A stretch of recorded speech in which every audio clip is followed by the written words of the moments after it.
Pagi dan salam sejahtera untuk kita semua. Hari ini kami dari kelompok 2 dari mata kuliah Keuangan Korporat Internasional akan membahas hasil review jurnal yang berjudul Foreign Direct Investment in Indonesia, An Analysis from Investor Perspective.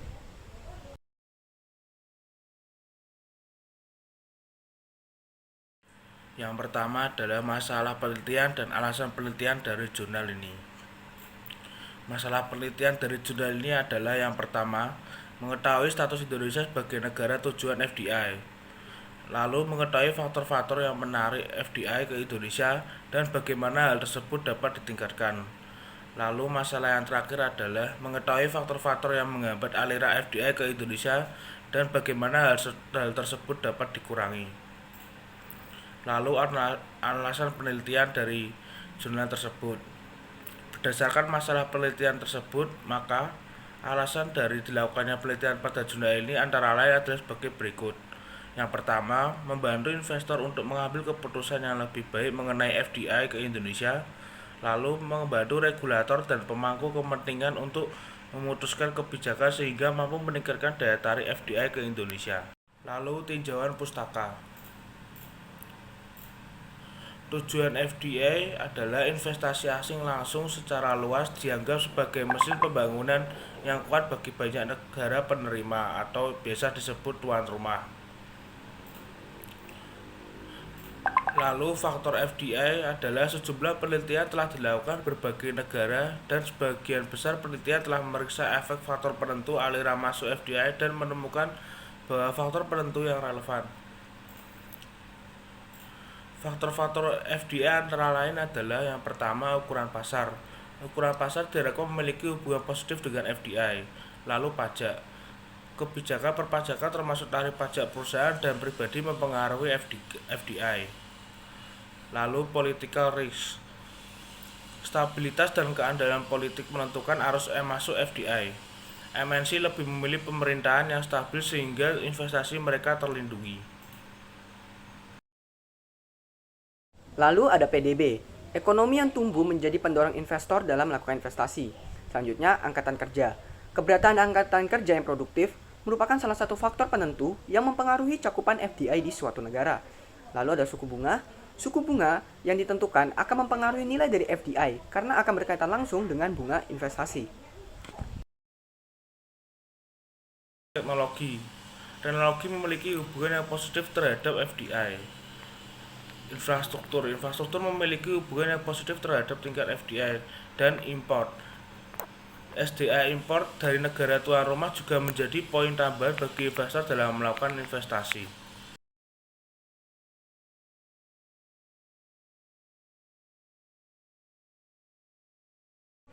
Jenis penelitian yang digunakan pada jurnal adalah dengan metode deskriptif dan analisis data menggunakan data-data yang diambil dari data sekunder.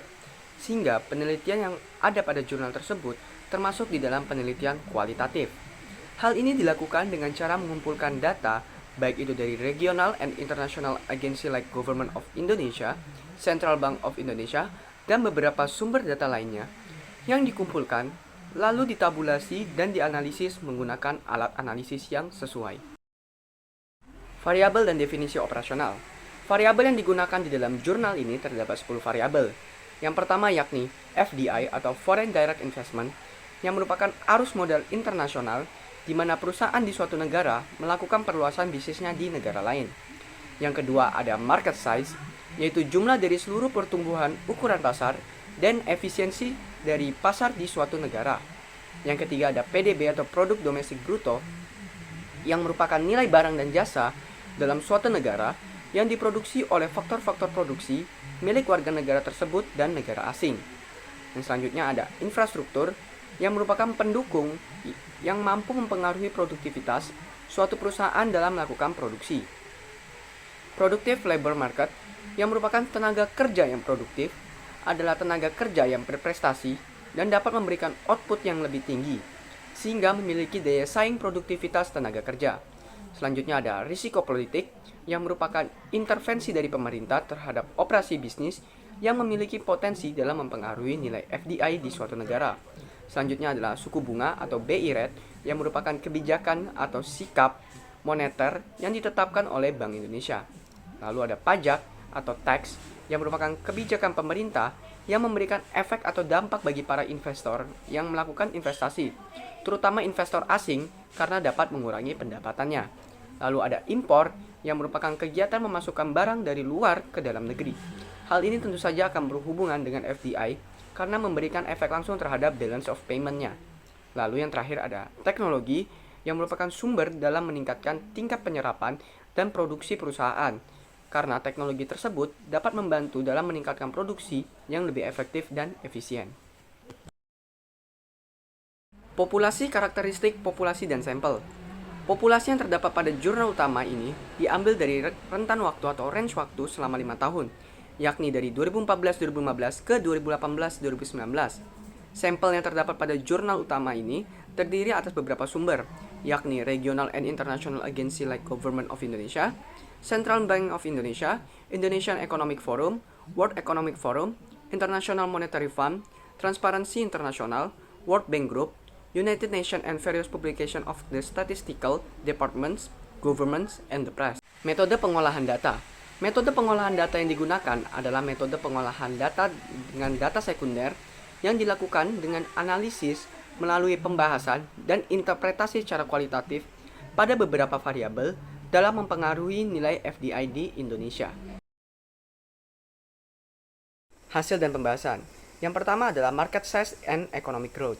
Jika dilihat dari data tersebut, kita dapat melihat bahwa Indonesia memiliki market size yang cukup besar.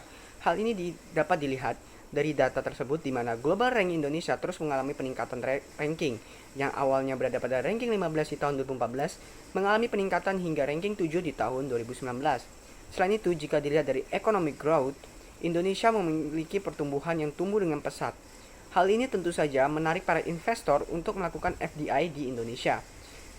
Jurnal pendukung yang mendukung hal ini dapat dilihat pada jurnal pendukung pertama yang melakukan penelitian dengan cara analisis regresi linier, di mana dari hasil analisis tersebut didapatkan persamaan bahwa jika terjadi kenaikan PDB pada leg pertama sebesar 1%, maka akan meningkatkan nilai dari FDI sebesar 45,58%. Selain itu, pada jurnal pendukung ketiga juga mendapatkan analisis regresi dengan persamaan, yaitu nilai PDB sebesar 290,6055 dan nilai T sebesar 4,277 yang lebih besar dibanding 2,77. Hal ini mengindikasi bahwa nilai PDB memiliki pengaruh yang positif terhadap kenaikan FDI di suatu negara. Yang terakhir, pada jurnal pendukung keempat yang mendapatkan nilai PDB yakni sebesar 3098,47 yang merupakan hasil yang positif terhadap nilai FDI. Yang kedua adalah infrastruktur. Berdasarkan hasil dari jurnal tersebut, dapat kita lihat bahwa Indonesia memiliki nilai infrastruktur yang cukup rendah dan terus mengalami penurunan. Hal ini dapat dilihat dari global rank Indonesia yang awalnya berada pada ranking 56 di tahun 2014 menjadi ranking 72 di tahun 2019. Hal ini menunjukkan bahwa meskipun Indonesia berkembang pada tingkat yang tinggi, tetapi negara lainnya juga tumbuh dengan tingkat yang lebih pesat. Hal ini membuat Indonesia didorong ke peringkat yang lebih rendah. Oleh karena itu, tingkat yang lebih rendah ini harus diperkuat, terutama pada bidang logistik, karena akan membantu menarik para investor dan juga membantu dalam perdagangan internasional. Hal ini dapat dilihat dari hasil estimasi pada jurnal pendukung kedua yang merupakan estimasi OLS yang mendapatkan nilai infrastruktur yaitu positif sebesar 0,62. Dari hasil tersebut, didapatkan bahwa pengeluaran pemerintah terhadap infrastruktur memiliki nilai yang positif dan signifikan terhadap nilai FDI. Sehingga hal ini sangat sesuai dengan yang dikatakan pada jurnal utama tersebut. Hal ini kenapa bisa terjadi? Karena dengan nilai infrastruktur yang tinggi, maka dapat mendukung perusahaan dalam menjalankan bisnisnya lebih efektif dan efisien. Sehingga dengan infrastruktur yang baik dan tumbuh dengan pesat, maka dapat menarik para investor untuk melakukan FDI. Ketiga adalah productive labor market. Jika dilihat dari data, Indonesia memiliki nilai angkatan kerja yang cukup tinggi, yaitu sebesar 131,96 juta di tahun 2018. Sehingga, hal ini merupakan keuntungan dari perspektif demografis dengan potensi produktivitas dan kreativitas yang sangat besar. Namun, jika dilihat dari bonus demografi Indonesia tersebut, tidak diikuti dengan nilai labor atau labor market efisiensi di Indonesia yang cukup tertinggal. Oleh karena itu, hal ini tentu saja menjadi pertimbangan bagi investor untuk melakukan FDI di Indonesia. Pengaruh dari labor market atau productive labor market ini terhadap FDI dapat dilihat dari jurnal pendukung kedua, di mana hasil estimasi OLS menunjukkan nilai yang positif sebesar 0,58. Dari hasil tersebut didapatkan bahwa productive labor akan berpengaruh nilai yang positif dan signifikan pada FDI, sehingga hal ini harus menjadi perhatian bagi Indonesia untuk meningkatkan kompetensi dari SDM-nya dengan melakukan perbaikan baik itu dari sisi pendidikan ataupun pelatihan, agar bisa menarik para investor untuk melakukan FDI di Indonesia. Yang selanjutnya, keempat adalah political risk. Berdasarkan hasil data sekunder pada jurnal, dapat dilihat bahwa Indonesia memiliki nilai political risk yang cukup rendah.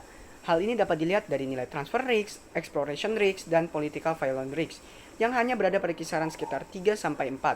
Selain itu, jika dilihat dari nilai korupsi, Indonesia masih tergolong sebagai negara yang memiliki tingkat korupsi yang lebih rendah dibandingkan dengan negara ASEAN lainnya. Sehingga hal ini merupakan suatu hal yang baik dalam menarik para investor dalam melakukan FDI. Jurnal yang mendukung dari nilai political risk terhadap FDI ini adalah jurnal pendukung pertama yang melakukan estimasi dengan analisis regresi dengan nilai persamaan yakni negatif sebesar minus 1,089 pada nilai political risk. Hasil tersebut menunjukkan bahwa political risk mempengaruhi secara negatif pada FDI, sehingga perlu dilakukan penstabilan risiko politik agar bisa menarik para investor. Jika dilihat dari data Indonesia sebelumnya, saat ini Indonesia memiliki political risk yang sudah baik, sehingga hal ini harus dipertahankan agar dapat menarik para investor. Namun jika dilihat lebih detail pada nilai korupsi, Indonesia belum memiliki perubahan yang secara signifikan, sehingga diperlukan kebijakan-kebijakan yang lebih baik dan lebih kuat agar nilai korupsi tetap bisa turun secara signifikan dan menarik para investor. Selanjutnya yang kelima adalah interest rates. Dari data yang dapat kita lihat bahwa Indonesia memiliki suku bunga pinjaman global yang rendah dan terus mengalami penurunan untuk setiap tahunnya. Selain itu, jika dilihat dari financial system di Indonesia, memiliki nilai yang cukup mengalami penurunan, yaitu pada tahun 2017 berada pada tingkat 37 dan pada tahun 2019 mengalami ranking yang cukup mengalami penurunan, yaitu berada pada tingkat 58. Hal ini tentu saja harus dibenahi agar bisa menarik para investor. Jurnal pendukung yang membahas terkait dengan interest rate ini dapat dilihat pada jurnal pendukung ketiga, di mana pada jurnal pendukung ketiga melakukan analisis regresi dan mendapatkan hasil persamaan bahwa nilai dari interest rates memiliki hasil yang positif, yaitu sebesar 360,21. Hasil dari uji signifikansi secara parsial, pengaruh suku bunga acuan terhadap foreign direct investment menunjukkan pengaruh yang signifikan, di mana nilai T hitung lebih besar dari nilai T tabel, yaitu sebesar 3,17 yang lebih besar dari 2,72, pada taraf signifikan sebesar alfa 1%. Berdasarkan data tersebut, jika semakin tinggi suku bunga dari suatu daerah, maka dapat meningkatkan minat para investor untuk melakukan FDI di lokasi tersebut. Sehingga, jika dilihat dari suku bunga di Indonesia yang cukup rendah, seharusnya Indonesia dapat melakukan kebijakan-kebijakan yang dapat meningkatkan suku bunga tersebut agar dapat menarik para investor. Selain itu, jika dilihat dari financial system Indonesia juga mengalami penurunan peringkat dari tahun 2017 hingga 2019. Hal ini mengindikasikan bahwa Indonesia masih belum memiliki kemajuan yang cukup baik terhadap sistem keuangan, terutama kepada keuangan yang berbasis teknologi. Oleh karena itu, Indonesia harus memperkuat keuangannya atau financial systemnya menjadi lebih baik lagi dengan berbasis teknologi dan lebih kuat dan lebih aman, sehingga dapat menarik para investor dan kepercayaan investor dalam melakukan investasinya di Indonesia. Selanjutnya adalah tax. Berdasarkan hasil pada jurnal, diketahui bahwa Indonesia masih memiliki tingkat pajak yang tinggi baik itu pada corporate tax ataupun income tax. Hal ini tentu saja menurunkan minat investor untuk melakukan FDI di Indonesia, karena pajak yang tinggi tersebut dapat mengurangi income dari perusahaan yang melakukan FDI tersebut. Hal ini dapat dilihat pada jurnal pendukung keempat, di mana nilai dari pajak memiliki nilai yang negatif terhadap FDI, yaitu sebesar minus 8683,083. Hal ini menunjukkan bahwa tingkat pajak yang semakin tinggi di suatu daerah akan menyebabkan minat dari para investor untuk melakukan FDI akan semakin rendah, karena akan membuat wealth atau kesejahteraan dari perusahaan tersebut akan semakin rendah juga. Oleh karena itu, Indonesia harus melakukan manage kembali pada pajak di Indonesia ataupun memberikan kemudahan bagi para investor yang melakukan FDI di Indonesia dengan melakukan pemotongan atau pembebasan pajak hingga 100% agar bisa menarik para investor untuk melakukan FDI-nya di Indonesia. Selanjutnya adalah imports of raw. Berdasarkan jurnal utama dapat diketahui bahwa Indonesia adalah negara yang sangat kaya baik itu dengan sumber daya alamnya, yaitu batu bara, mineral, minyak gas, dan lahan yang subur. Kondisi ini tentu saja menarik para investor dengan sumber daya alam Indonesia yang melimpah, sehingga hal yang perlu diperhatikan oleh Indonesia untuk menarik para investor dengan sumber daya yang kaya tersebut adalah dengan menciptakan peraturan impor dan ekspor yang ramah dan liberal, yang akan menarik investor untuk melakukan FDI. Jurnal yang mendukung terkait dengan impor terhadap FDI ini dapat dilihat pada jurnal pendukung ke-6 yang melakukan uji Granger Causality, di mana hasil dari uji tersebut menunjukkan bahwa nilai impor memiliki nilai positif sebesar 6,381. Dari hasil tersebut dapat diketahui bahwa terdapat hubungan dua arah antara FDI dan impor, yang menunjukkan bahwa dengan adanya permintaan impor dari suatu negara menunjukkan adanya pasar yang menjanjikan untuk produk impor tersebut, sehingga membuat para investor tertarik untuk melakukan FDI dan menanamkan modalnya untuk memproduksi produk di negara importer. Oleh karena itu, berdasarkan hasil tersebut, Indonesia dapat membuat kebijakan impor yang baik agar bisa menarik para investor untuk melakukan FDI di Indonesia. Oke, yang terakhir adalah teknologi. Berdasarkan nilai dari ICT dan inovasi pada jurnal utama, Indonesia masih memiliki nilai yang cukup rendah. Hal ini dilihat dari Innovation Capacity yang mengalami penurunan dari tahun 2014 yang awalnya berada pada peringkat 31 yang semakin menurun menjadi peringkat 74 di tahun 2019. Kondisi ini tentu saja menjadi tantangan bagi Indonesia untuk mengembangkan teknologi agar dapat menarik bagi para investor. Jurnal yang mendukung terkait dengan teknologi ini dapat dilihat pada jurnal pendukung kelima yang mendapatkan nilai ICT terhadap FDI, yaitu nilai yang positif sebesar 0,46. Berdasarkan data tersebut dapat diketahui bahwa ICT yang semakin baik pada suatu negara maka akan meningkatkan efektivitas dan efisiensi dalam melaksanakan pekerjaan. Hal ini tentu saja akan memberikan efek yang positif terhadap pendapatan, karena dengan teknologi yang baik menurunkan biaya dari produksi. Sehingga jika suatu negara memiliki nilai ICT yang cukup baik, maka dapat meningkatkan para minat untuk investor melakukan FDI di suatu negara tersebut. Jika dilihat dari data, Indonesia masih memiliki nilai ICT yang cukup rendah, sehingga perlu pengembangan dengan mengeluarkan pengeluaran pemerintah baik itu secara infrastruktur untuk meningkatkan nilai ICT agar dapat meningkatkan minat para investor untuk melakukan investasinya di Indonesia. Lalu konklusi, implikasi, dan rekomendasi.